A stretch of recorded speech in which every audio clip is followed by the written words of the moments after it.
पूछता है भारत, क्या आपको पता है कौन होगा अगला मुख्यमंत्री? सुधांशु त्रिवेदी जी, क्योंकि जो नंबर आए हैं उसके बाद एक ही सवाल है जो बीजेपी से किया जा सकता है कि क्या नीतीश कुमार होंगे एनडीए के अगले मुख्यमंत्री बिहार के? क्या आप ऑफिशियली आज अनाउंस कर सकते हैं सुधांशु जी, या वी हैव टू वेट? आप बोलेंगे प्रक्रिया है, ऐश्वर्या प्रणाली है, पार्लियामेंट्री बोर्ड। देखिए, इस विषय पे हमारी पार्टी के वरिष्ठ नेता पहले ही स्पष्ट कर चुके हैं। प्रधानमंत्री जी, गृह मंत्री जी ने कहा कि कोई वैकेंसी नहीं है पीएम और सीएम की, बहुत स्पष्ट है। अब चुनाव परिणाम भी आ चुके हैं, नीतीश जी के नेतृत्व में हमने चुनाव लड़ा है। अब तो जो कुछ है वो टेक्निकल प्रोसेस है कि भाई जेडीयू अपनी मीटिंग करेगा, उसके बाद वो रिकमेंड करेगा, तब एनडीए की मीटिंग होगी और उसके बाद वो प्रोसेस होगा। मगर मैं ऐश्वर्य जी कहना चाहता हूं जी, जिन लोगों के हसरतों का जनाजा निकल गया इस जनादेश में, वो अब भाइयों को लड़ाने वाली युगों पुरानी शकुनी और मंथरा की मानसिकता से बाहर निकलें और जनता के मनोभाव को समझने का प्रयास करें। हर युग में कोई ना कोई शकुनी, हर युग में कोई ना कोई मंथरा आकर खड़ी होती है, जिसका लक्ष्य होता है कि राज्याभिषेक से पहले भाइयों में लड़ाई करवा दी जाए। परंतु हम लोग तो भगवान राम और माता सीता के प्रति अगाध श्रद्धा रखने वाले लोगों में से एक हैं, इसलिए ये उनका मंसूबा कामयाब होने वाला नहीं है। मगर मैं यहां पर एक पॉइंट और कहना चाहूंगा, इन चुनाव परिणामों का एक निष्कर्ष भी बहुत साफ है। 2024 में हम 400 पार नहीं कर पाए थे, मगर उसके बाद 2 विधानसभाएं ऐसी हुई जिसमें हमने 200 पार किया, पहले महाराष्ट्र में और अब उसके बाद बिहार में। यह दर्शाता है कि प्रधानमंत्री श्री नरेंद्र मोदी जी के प्रति देश की जनता के मन में जितना अगाध स्नेह है और अप्रतिम आशीर्वाद है, उस पर कुछ छल प्रपंच के जो बादल 2024 के चुनाव में विपक्ष के भ्रामक प्रचार से छाटे थे, अब जनता पूरे सिलसिलेवार तरीके से, पहले हरियाणा, महाराष्ट्र, दिल्ली और बिहार, अब उसका प्रतिकार ले रही है। और वो बादल छटकर, जैसे छठी मैया के समापन के बाद सूर्य उदित होना शुरू होता है, अब वह सूर्य उदित होना शुरू हो रहा है और देश की जनता उस नए सवेरे की तरफ अमृतकाल में आगे बढ़ रही है। बिहार का अमृतकाल का पहला चुनाव था। और देखिए, इसमें सोच का क्या अंतर है, मैं एक उदाहरण देना चाहता हूं ऐश्वर्या। अभी आपने दिखाया प्रधानमंत्री जी गमछा 60-40 हिला रहे थे। गमछा किस चीज का प्रतीक है? यह उस सामान्य भारतीय वेशभूषा का प्रतीक है जो ग्रामीण क्षेत्रों में पूरे उत्तर भारत में लोग पहनते हैं। बिहार में उसका प्रतीक है। आपने देखा इसका रिवर्स हुआ, राहुल गांधी जी ने टी शर्ट पहननी शुरू कर दी है। अब जिसे कहते हैं खरबूजे को देख के खरबूजा रंग बदलता है, तेजस्वी यादव जी ने भी पिछले चुनाव में वो कुर्ता पजामा पहन के आते थे, वो भी टी शर्ट पहन के आ गए। किस लिए? कि कुछ लोग जो ज्ञानदेव पाड़े हैं, जो विदेश से आते होंगे ना, कोलंबिया, मलेशिया और वहां से, कि यूथ ज्यादा इंस्पायर होगा अगर आप टी शर्ट पहनेंगे तो यूथ से कनेक्ट ज्यादा होगा। यही सोच की बात है। क्यों भाई, ये भारत उभरता हुआ भारत है, जरूरी है कि अंग्रेजी वेशभूषा वाला ही मॉडर्न होगा? इस मानसिकता से बाहर निकलना होगा कि सूट कोट टाई पहने वाला व्यक्ति ही हो सकता है, कुर्ता पैजामा वाला व्यक्ति मॉडर्न नहीं हो सकता। बिंदी लगाए हुए महिला या तिलक लगाए हुए पुरुष मॉडर्न नहीं हो सकता। इस विचार से बाहर आना पड़ेगा। गमछे वाले व्यक्ति के पास समझ नहीं हो सकती, वो टी शर्ट वाले व्यक्ति के पास ही समझ होगी। ये इस मानसिकता को चुनौती है और ये लोग उसी विदेशी मानसिकता को ढो रहे हैं और नई वाली पीढ़ी के कंधे पर जबरन थोपना चाहते हैं। पर प्रधानमंत्री जी ने जो दिखाया है, अब ये नया भारत है, अपनी पहचान, अपनी संस्कृति और अपनी क्षमता के अनुसार उभर रहा है। और मैं ऐश्वर्य जी ये बात ऐसे ही नहीं कह रहा हूं जी, हमारी पीढ़ी के जो लोग हैं उनको याद होगा, या हमसे थोड़ा 10 साल छोटे भी और जो बड़े हैं उनका सबको याद होगा, 80 और 90 के दशक तक जिन लोगों की शादियां हुई हैं, 10 में से 9 लोग जो दूल्हे होते थे सूट कोट टाई पहनते थे, वेस्टर्न ड्रेसेस। अब आपने देखा बदलाव आया, अब लोग भारतीय वेशभूषा पहनते हैं, कुर्ता पैजामा, शेरवानी और तरह तरह की फैंसी ड्रेसेस भी बनने लगी।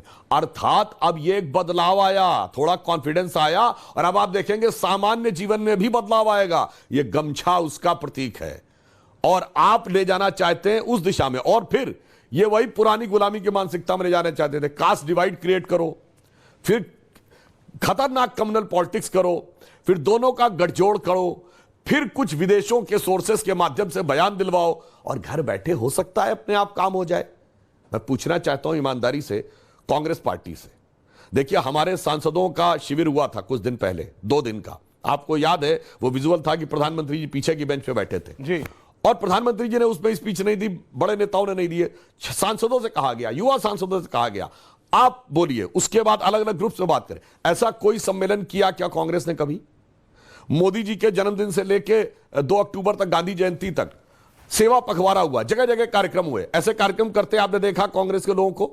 सरदार पटेल जयंती के ऊपर जो वो हुआ वो करते हुए देखा, आत्मनिर्भर भारत का कार्यक्रम करते देखा। भाई साहब अपने संगठन में तो कोई काम करते दिखाई नहीं पड़ रहे हैं, अपने सांसदों उनके लिए कार्यक्रम करते दिखाई नहीं पड़ रहे हैं। विदेश जाएंगे, बयान देंगे, लौट के आके और आरोप लगा दो भाई ठीक है चुनाव आयोग ने गड़बड़ कर दिया और उसके बाद जनता मान लेगी। और अंत में मैं कहना चाहूंगा ऐश्वर्य जी, हम बहुत शानदार जीते हैं, पर यह जीत के साथ जो कुछ घटित हुआ इन चुनावों में देश के भविष्य के लिए बहुत चिंता है, चिंता का कारक। आप कहेंगे चिंता क्यों?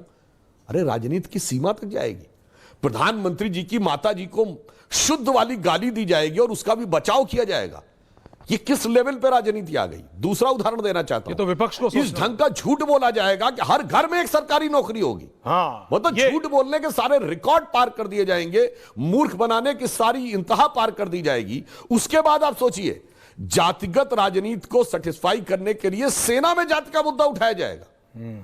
मुझे लगता है, और अगर हम चुनाव नहीं जीतेंगे तो संवैधानिक संस्था की चीज को तार तार कर देंगे। अटल जी का एक बड़ा प्रसिद्ध वाक्य था कि चुनाव होंगे जाएंगे, चुनाव जीते जाएंगे हारे जाएंगे, पार्टियां रहेंगी मिटेंगी, सब बातें अपनी जगह रहनी चाहिए, मगर देश रहना चाहिए। आज इन पार्टियों का उद्देश्य यह लग रहा है देश रहेगा टूटेगा जाने दो, समाज बिखरेगा जाने दो, संवैधानिक संस्थाएं तार तार होंगी जाने दो, बस किसी तरह मेरी सत्ता रहनी चाहिए, सत्ता रहनी चाहिए सुधांशु जी। ये जो लेकिन वो भी रह नहीं रही है, ये देश भी तोड़ दे रहा है उत्पल वल्लभ जी। है भविष्य के लिए कि जेंसी का आह्वान करो कि बवाल कर दे, आग लगा दे, ये बहुत खतरनाक संकेत है, और ये लोकतंत्र के भविष्य के लिए बहुत बड़ी चुनौती है। हम जीतने के बाद ये बात कह रहे हैं, को समझने का प्रयास करें। हर युग में कोई ना कोई शकुनी, हर युग में कोई ना कोई मंथरा आकर खड़ी होती है जिसका लक्ष्य होता है कि राज्याभिषेक से पहले भाइयों में लड़ाई करवा दी जाए। परंतु हम लोग तो भगवान राम और माता सीता के प्रति अगाध श्रद्धा रखने वाले लोगों में से एक हैं, इसलिए ये उनका मंसूबा कामयाब होने वाला नहीं है। मगर मैं यहां पर एक पॉइंट और कहना चाहूंगा, इन चुनाव परिणामों का एक निष्कर्ष भी बहुत साफ है। 2024 में हम 400 पार नहीं कर पाए थे, मगर उसके बाद 2 विधानसभाएं ऐसी हुई जिसमें हमने 200 पार किया, पहले महाराष्ट्र में और अब उसके बाद बिहार में। यह दर्शाता है कि प्रधानमंत्री श्री नरेंद्र मोदी जी के प्रति देश की जनता के मन में जितना अगाध स्नेह है और अप्रतिम आशीर्वाद है, उस पर कुछ छल प्रपंच के जो बादल 2024 के चुनाव में विपक्ष के भ्रामक प्रचार से छाटे थे, अब जनता पूरे सिलसिलेवार तरीके से, पहले हरियाणा, महाराष्ट्र, दिल्ली और बिहार, अब उसका प्रतिकार ले रही है। और वो बादल छटकर, जैसे छठी मैया के समापन के बाद सूर्य उदित होना शुरू होता है, अब वह सूर्य उदित होना शुरू हो रहा है और देश की जनता उस नए सवेरे की तरफ अमृतकाल में आगे बढ़ रही है। बिहार का अमृतकाल का पहला चुनाव था। और देखिए इसमें सोच का क्या अंतर है, मैं एक उदाहरण देना चाहता हूं ऐश्वर्य। अभी आपने दिखाया प्रधानमंत्री जी गमछा 60-40 हिला रहे थे, गमछा किस चीज का प्रतीक है? यह उस सामान्य भारतीय वेशभूषा का प्रतीक है जो ग्रामीण क्षेत्रों में पूरे उत्तर भारत में लोग पहनते हैं, बिहार में उसका प्रतीक है। आपने देखा इसका रिवर्स हुआ, राहुल गांधी जी ने टी शर्ट पहननी शुरू कर दी है। अब जिसे कहते हैं खरबूजे को देख के खरबूजा रंग बदलता है, तेजस्वी यादव जी ने भी पिछले चुनाव में वो कुर्ता पजामा पहन के आते थे, वो भी टी शर्ट पहन के आ गए। किस लिए? कि कुछ लोग जो ज्ञानदेव पाड़े हैं, जो विदेश से आते होंगे ना, कोलंबिया, मलेशिया और वहां से, कि यूथ ज्यादा इंस्पायर होगा अगर आप टी शर्ट पहनेंगे तो यूथ से कनेक्ट ज्यादा होगा। यही सोच की बात है। क्यों भाई, ये भारत उभरता हुआ भारत है, जरूरी है कि अंग्रेजी वेशभूषा वाला ही मॉडर्न होगा? इस मानसिकता से बाहर निकलना होगा कि सूट कोट टाई पहने वाला व्यक्ति ही हो सकता है, कुर्ता पैजामा वाला व्यक्ति मॉडर्न नहीं हो सकता। बिंदी लगाए हुए महिला या तिलक लगाए हुए पुरुष मॉडर्न नहीं हो सकता। इस विचार से बाहर आना पड़ेगा। गमछे वाले व्यक्ति के पास समझ नहीं हो सकती, वो टी शर्ट वाले व्यक्ति के पास ही समझ होगी। ये इस मानसिकता को चुनौती है और ये लोग उसी विदेशी मानसिकता को ढो रहे हैं और नई वाली पीढ़ी के कंधे पर जबरन थोपना चाहते हैं। पर प्रधानमंत्री जी ने जो दिखाया है, अब ये नया भारत है, अपनी पहचान, अपनी संस्कृति और अपनी क्षमता के अनुसार उभर रहा है। और मैं ऐश्वर्य जी ये बात ऐसे ही नहीं कह रहा हूं जी, हमारी पीढ़ी के जो लोग हैं उनको याद होगा या हमसे थोड़ा 10 साल छोटे भी और जो बड़े हैं उनका सबको याद होगा, 80 और 90 के दशक तक जिन लोगों की शादियां हुई हैं, 10 में से 9 लोग जो दूल्हे होते थे सूट कोट टाई पहनते थे, वेस्टर्न ड्रेसेस।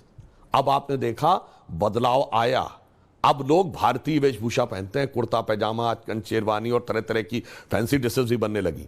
अर्थात अब ये एक बदलाव आया, थोड़ा कॉन्फिडेंस आया, और अब आप देखेंगे सामान्य जीवन में भी बदलाव आएगा। ये गमछा उसका प्रतीक है और आप ले जाना चाहते हैं उस दिशा में। और फिर ये वही पुरानी गुलामी की मानसिकता में ले जाना चाहते थे। कास्ट डिवाइड क्रिएट करो, फिर खतरनाक कम्युनल पॉलिटिक्स करो, फिर दोनों का गठजोड़ करो, फिर कुछ विदेशों के सोर्सेस के माध्यम से बयान दिलवाओ, और घर बैठे हो सकता है अपने आप काम हो जाए।